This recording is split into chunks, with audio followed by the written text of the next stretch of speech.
હાય friend, જય શ્રી કૃષ્ણ, જય માતાજી, હર હર મહાદેવ. પરી કિચન બ્લોગ્સમાં આપનું હાર્દિક સ્વાગત છે. અત્યારે રસોઈનો વિડીયો નથી, આજે ટાઈમ નથી, એટલે સવારે બ્રેકફાસ્ટનો વિડીયો આવી ગયો છે. તમે જોઈ લીધો હશે પુડલાનો. અત્યારે હું પેક કરું છું. જો આ પ્લાસ્ટિકની બેગ હું માર્કેટમાંથી લાવી હતી, શું પેક કરું છું બતાવું છું તમને.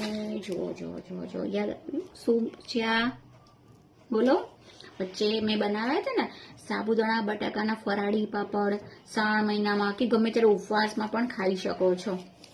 આ મારે ઓર્ડરના છે, કારણ કે એના પહેલાં જે મેં વિડીયો બનાવ્યો તો વિડીયો જોઈને મને ઓર્ડર આવ્યો છે. તો મારી ડોટર છે, સ્કૂલમાં ભણે છે, એ મેડમે કીધું કે મને અને એમને ટેસ્ટ પણ કરવા આપ્યા હતા, તો એમને ગમ્યા. તો એમનો છે, બીજી મારી 2 ફ્રેન્ડનો ઓર્ડર છે. તો એક ફ્રેન્ડને તો હું આપી નજીક હતી, એટલે હવે આ લોકોને મારે આપવા જવાનું છે. તો આ પેક કરું છું. જો આ પેલા પાપડ જુઓ.